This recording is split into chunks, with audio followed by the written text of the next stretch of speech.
बोलिए बागेश्वर धाम की, बोलिए पूज्य सदगुरुदेव भगवान की, बोलिए सन्यासी बाबा की, बोलिए बागेश्वर महादेव की, बोलिए सत्य सनातन धर्म की। जय सिया राम। बागेश्वर धाम की, सन्यासी बाबा की, दिव्य दरबार की, अपने अपने मताई बाप की, श्री सीताराम भगवान की। कैसे हो सभी? बढ़िया। बागेश्वर बालाजी की कृपा से यह आयोजन आज निर्विघ्न संपन्न होने जा रहा और मंच के ऊपर बड़े बड़े महापुरुषों ने यहाँ पीठ पर आकर ये जो हमारी बेटियां हैं, इन बेटियों को जो आशीर्वाद दिया, और सब बेटियों के चेहरे बता रहे हैं कि वो सच में बहुत प्रसन्न हैं कि उनके इस मंगल काज में एक दो नहीं, लाखों लाखों लोग घराती और बाराती बनकर आए हैं। एक बहन की विदाई का पल, एक बेटी की विदाई का पल पिता से ज़्यादा, और बहन की विदाई का पल भाई से ज़्यादा कोई नहीं जान सकता है। अभी तक हम इस तैयारी में लगे थे कि 18 तारीख आने वाली है, हमारी 121 बिटियां आएंगी, दामाद आएंगे और उनका बड़ा धूमधाम से सब कुछ होगा। अब हम ये सोच रहे हैं कि जब आज शाम को ये विवाह के बाद जाएंगे तो किसकी तैयारी करेंगे। लेकिन हम यही कहेंगे कि बिटिया, भीड़ के कारण हम जरूर नहीं मिल पाए, बात नहीं अलग अलग कर पाए, तुम आते रहना, जब समय मिले जोड़ा से ही आना, खूब खुश रहना, जहां भी रहना एक काम करना, रामचरितमानस का पाठ जरूर करना। और जब तुम रामायण पढ़ना बिटिया तो एक एक रामचरितमानस बागेश्वर धाम से हमने दी है, और तुम रामचरितमानस पढ़ना, अपने परिवार को पढ़ाना बिटिया। उसी रामचरितमानस के राम से हमें ये लगेगा कि हमारी बिटिया हमको याद कर रही है। और आज धर्म के पिता के रूप में, वैसे पूज्य मलुक पीठ वाले महाराज जी जो कह रहे थे वो कम नहीं, कि आप सब लक्ष्मी और नारायण हो। बड़े हम तो देखो माध्यम हैं, करने वाले जरूर दिखाई पड़ रहे, लोगों को लग रहा है कि गुरुजी करवा रहे हैं, गुरुजी ये सब कर रहे हैं, पर सच तो यह है एक एक कार्यकर्ता, एक एक बागेश्वर धाम का सेवादार जो पार्किंग, पानी, टेंट सुविधा से लेकर के जगह जगह धूप में खड़े, पंडाल में खड़े, जगह जगह व्यवस्था बना रहे, इस संपूर्ण आयोजन का श्रेय बागेश्वर धाम के एक एक पुष्प को जाता है। और धन देना तो सरल है, लेकिन यहां पर धूप में खड़े होकर अपनी निजी भावनाओं का दमन करके दूसरे की भावनाओं को सिर चढ़ा करके सेवा करना बहुत कठिन है। तो आज हम सच में गौरवान्वित हैं। और बिटिया, ऐसा आशीर्वाद देना, पूरे बागेश्वर परिवार को ऐसा आशीर्वाद बेटियों देकर जाना कि हर साल हमारा बागेश्वर परिवार इतना समृद्ध और इतना भाव युक्त और साधना और साधन युक्त बने कि हर साल अनेक ऐसी हमारी बेटियों का यहाँ से पाणी ग्रहण मंगलमय संस्कार करवाता है। हमें कुछ नहीं चाहिए, तुम सब हमारे पास हो तो सब कुछ है। अब हमारी तो बोलने की सामर्थ्यता ही धीरे धीरे जा रही। हम सोच रहे जब शाम होगी तो फिर रात कैसे बीतेगी, क्या करेंगे। मतलब अभी तक तो इस इंतजार में थे हम कि आज 18 तारीख है, अब आज हमारी बेटियों का विवाह होगा। अब फिर कोशिश है, शरीर में सामर्थ्यता रही, कोई ऐसा उपद्रव नहीं हुआ तो अगले साल महाशिवरात्रि को पुनः बालाजी को याद करके फिर बेटियों का पाणी ग्रहण बालाजी करवाएंगे, हमें भरोसा है। तुम सब प्रसन्न रहना। तुम ये मत मानना कि तुम्हारे विवाह करवाया है तो हमने उपकार किया। तुम ये भी मत मान कर जाना कि तुम निर्धन थे इसीलिए बागेश्वर धाम से विवाह हुआ। नहीं, तुम धनवान थे इसीलिए बागेश्वर धाम हनुमान से विवाह हुआ। तुम निर्धन नहीं थे। निर्धन होते तो ये लाइट, टेंट, साउंड सर्विस, ये जो महापुरुष बैठे ना, इनको नहीं बुला पाते। तुम बिटिया हरो धनवान थी, और इतनी धनवान थी कि तुम लाखों लोगों को भोजन कराने में सक्षम थी। तब तो लाखों लोग प्रसाद पा रहे। और ऐसी ऐसी विभूति मलुक पीठ वाले महाराज जी, शासन प्रशासन, कुछ शासन प्रशासन भावनात्मक और प्रोटोकॉल ठीक है, सब कोई ऐसा नहीं रहा जो नहीं आया। जीवन में एक बात याद रखना, धनवान बहुत होते हैं, संपत्ति बहुतों के पास होती है, पर हम आप सबको, आप सब हमारी आत्माएं जो पीछे तक खड़े हैं, आप सबको हम विनम्रता पूर्वक निवेदन करें। अमीरों के विवाह में तो लाखों लोग पहुंच जाते हैं, लाखों लाखों का उपहार लेकर जाते हैं। कभी उनके विवाह में भी आया करो जिनका कोई नहीं होता। आज हम तो धर्म के पिता हैं और हम अपने आप को संभाल नहीं पा रहे। मतलब हम बहुत कठोर भी हैं और यूं कहो कि हम, लेकिन हम विचार कर रहे हैं कि तुम्हारे पिता जिन्होंने तुम्हें जन्म दिया उन पर क्या बीत रही होगी। जिस घर में तुम खेली, जिस घर में तुम पढ़ी बड़ी। हमारा तो नाता अभी 1 महीने का जुड़ा। 1 महीने पहले तुम्हारे बात आई, नाम आया, हमने हाँ कह दिया, तैयारी में जुट गए, रोज तैयारी, रोज कथा में जुट गए। आज हम विचार कर रहे बिटिया तुम्हारे पिता के ऊपर, माँ के ऊपर क्या बीत रही हो। जिस घर में तुम खेली पड़ी बड़ी, जिस घर में तुम चहचहाई, जिस आंगन में तुम कूदी, जिस भवन में तुम खिलखिलाती रही, और आज एक ही दिन में तुम पराई हो रही। संसार का कितना भी कठोर पिता हो, कितना भी कठोर, कितना भी कठोर भाई हो, कितना भी निर्दयी हो, लेकिन जब बहन की विदा होती है और पिता की जब बेटी की विदा होती है तो उसका भी दिल फूट पड़ता, उसकी आंखें गवाह दे जाती हैं।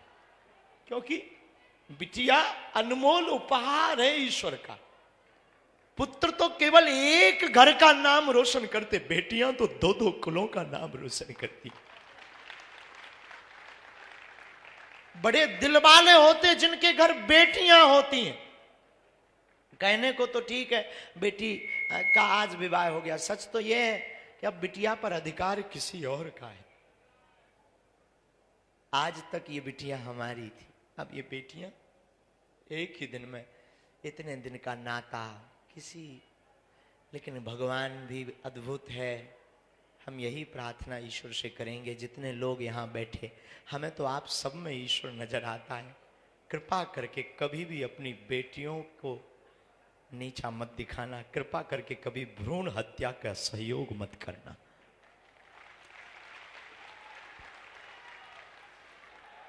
पुत्र एक घड़ी पिता के लिए नहीं बेचैन रहता। रात को 2 बजे पिता काम करके आवे, थक करके आवे, बहुत मेहनत करके आवे, नौकरी करके आवे और बहुत ज्यादा मशक्कत करके आवे, पुत्र नहीं एक घड़ी उठता है। पर बेटी कितनी भी थकी हो, कितनी भी बीमार पड़ी हो, वो चहक करके उठ करके दरवाजा खोल देती। पापा पापा कहो तो मैं रोटी बना दूं।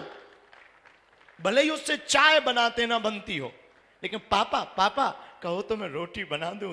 खोल करके दरवाजा, रोटी बनाने, किचन में कुछ भी ना हो, पापा बस गरम कर रही हूं, झूठ बोलकर तुरंत भोजन बनाने पहुंच जाती है। बेटियां भगवान की कृपा है, बेटियों में वो ममता है। हम तो कई बार वर्णन पढ़ते हैं या अनुभव करते हैं तो हमारा दिल झकझोर जाता है कि बेटियां कभी वीरांगना लक्ष्मीबाई बनती तो कभी मां बनती तो कभी बहन बनती। कितने भाव को पूर्ण करती हमारी बेटियां। बेटियां सच बतावे साक्षात दुर्गा का रूप होती हैं। विविधता होती है, विविधता, और कितना ममत्व विशाल होता है बेटियों का कि सबको पोषित करती, सबकी भावनाओं का सम्मान। खुद बीमार रहेंगी, भूखी रहेंगी, लेकिन अपने परिवार को कभी भूखा। हमारी प्रार्थना है जितने लोग यहाँ खड़े, मेरे साधु जनों, विनम्र निवेदन है, कभी भी अमीर आदमी की शादी में तुम पहुंच पाओ या ना पहुंच पाओ, पर जिनका कोई ना हो ना, उनके घर जरूर जाया करो। उस बेटी को कितनी प्रसन्नता होती है। वही अभी हमको एक पत्रकार मिले रास्ते में, ऐसी जल्दी जल्दी हम चले जा रहे थे, तो हमको कान में गुरुजी एक बात बतानी। फिर कमरे तक गए, हमने कहा बोलो। गुरुजी, जब हम बेटियों से पूछ रहे थे ना, तो हमने कहा कि बताओ आपको कैसा लग रहा। बोले गुरुजी सब रो रही थी कि हमने कभी सोचा ही नहीं था कि हमारा विवाह इतना भव्य और दिव्य होगा। मेरे पागलों, तुम अपनी जिंदगी में याद रखना, कभी भी अवहेलना मत करना, कभी भी अवहेलना मत करना। पुत्र तो बहुत बड़ा बनने पर अपने प्रोटोकॉल में, अपने विचार में जीने लगता है और उसका जीवन विचित्र होता है। परंतु बेटियां कितनी भी व्यस्त हो जाएं, परंतु बेटियों का वो हमारे पास आज भी लोग आते हैं, हम तो बहुत अनुभव ऑब्जर्व करते रहते हैं, बैठे बैठे ऑब्जर्व करते हैं। बेटियां अगर अपने ससुराल में हैं और रक्षाबंधन आ जाए और अगर धोखे से वो किसी कारणवश ना पहुंच पाए, तो भाई की कलाई खाली ना रहे, पड़ोसी वाले अंकल के पास दौड़ दौड़ करके जाती हैं, क्या आप जाएंगे अंकल जी? यदि जाना तो हमारे भाई के लिए कलाई के लिए राखी लेकर के चले जाना, ताकि रक्षाबंधन पर कलाई सूनी ना रहे। अब वो जल्दी जल्दी बनाकर भेज देती हैं। तो बेटियां ईश्वर का वरदान है। हम बार बार अब क्या बोलें, ना तो हमें प्रवचन याद आ रहे, ना हमें ये याद आ रहा कि हम क्या कहें। लोगों को लग रहा कि बागेश्वर वाले महाराज जी करवा रहे, हम हाथ जोड़ के बोले हम नहीं करवाए। पूरा बागेश्वर धाम का एक एक परिवार हमारी जेब में है भी क्या। लोगों को लगता है कि अमीर आदमी, हम बिल्कुल भी अमीर नहीं है। लोगों की भावनाएं हैं। कोई आया तो एक 54 साल का व्यक्ति था, उसके कोई संतान नहीं हो रही थी, पुत्र हो गया। बोले गुरुजी कुछ देना है, सहयोग ले लो। 2 महीना पहले हमने कहा अगर पैसा लेंगे खर्च हो जाएंगे, तुम एक करना, हमारी बेटियों का विवाह हो रहा, एक एक फ्रिज दे देना बेटियों को। खत्म। अब बस हो गया, उसका काम हो गया, हमारा काम हो गया। तो आप लोगों को लगता होगा, पर हम ये आपको महिमा मंडन करने के लिए भी नहीं बता रहे, हम आपको इसीलिए बता रहे हैं कि आप भी अपने जीवन में जितनी खुशियां बटोरना चाहते हो बटोर सकते हो, पर खा करके खुशियां नहीं बटोर सकते। दुनिया को, दीनहीन को खिला करके खुशियां झोली में भर सकते हो आप। और जो आनंद भोजन करने में है, उससे कहीं अनंत गुना आनंद और मन की तृप्ति भोजन कराने में है। और महापुरुष इस बात को बहुत बलिपूर्वक जानते हैं। तो आप सब जो आज आए हैं, अभी हम जाएंगे नहीं, बैठेंगे, पर हमारी सामर्थ्यता नहीं है अब बोलने की, तो हम अभी बैठ जाएंगे सामने। शाम को भजन संध्या भी है चित्र विचित्र जी की। अब बेटियों का वो पानी ग्रहण भी होना है, और सब हम कहेंगे पहले तो पानी पिलाओ सबको, और जब तक हम कहेंगे एक आरती बनवाओ। ये लक्ष्मी नारायण का रूप है। एक आरती पंडित जी से कहेंगे एक आरती बनाओ, और हम चाहेंगे हम अपनी बेटियों की, दामादों की आरती उतारें। तो जब भी बने ना आ जाया करना है। हम तो ऐसे मूर्ख हैं, पागल हैं, पर जैसे भी है तुम्हारे धर्म के पिता हैं, तो जब भी मन करे तुम्हारा तुम चले आना। और हम तो ये भी करेंगे, अगर जब तक 2-3 घंटे में हो जाए ना, इन बेटियों के लिए एक ऐसा पास बनाओ कि ये कभी भी हमसे मिल सके। जय हो। एक सील से कट होकर तुरंत, जब तक अभी भावर पड़ेगी ना बिटियों की, तब तक एक एक पास बनाओ। और अगले साल हम फिर कहते हैं, अब हमें पता नहीं बालाजी क्या करवाएंगे, अगर सबका सहयोग रहा। हमारे पास तो कुछ है नहीं, लेकिन बालाजी ने चाहा और बागेश्वर धाम के एक एक पागल ने चाहा, तो अगले साल 125 बेटियों का करेंगे। करेंगे पक्का। 25 तो गुरुदेव हो गई इसी वर्ष। अच्छा हो गई, तो 131 कर देंगे। हाँ, 20 कौन पूर्ति करेगा? चलो, चाचा कह रहे 151, 120 चाचा के। अब 151 बेटियों का होगा। और तैयारी आज से ही करो। कौन कौन आएगा? पक्का? जोर से बोलो ना, जोश में कि होश में? एक साल में भूल तो नहीं जाओगे? तो अगले साल 151 बेटियों का करेंगे। और हम चाहेंगे कि अब अभी से, अभी 2 मिनट रुक जाओ, बड़ी आरती बना लो। आते तो रहना।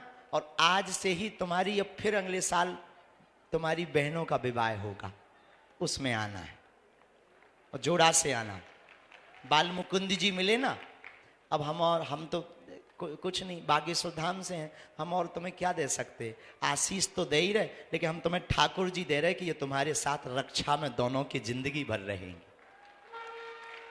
और एक एक तुलसी की माला दी है ना, है एक एक तुलसी की माला है। ये तुलसी की माला हमने इसलिए दी है ना कि कभी तुम्हारे गले में बेटियों सोना चांदी ना रहे ना, तो मनहीन मत करना। तुलसी की कीमत इस दुनिया में कोई वस्तु नहीं है, उसको धारण करे रहना। और रामायण जरूर पढ़ना, ताकि तुम्हें हमारी कभी कभी आए ना धर्म पिता की याद आए। इस बहाने तुम ठटरी बारती रहोगी। तो ठटरी को बरो हैं, ये भी कहते हो बड़ो नक कटा, हमें दिन भर बैठा रहे रहो, ऐसा कहो। अच्छा, धक्का मुक्की तो नहीं हुई? अच्छा ना। और अब हम क्या बोलने लायक नहीं है, बाकी बोलते भी जा रहे हैं।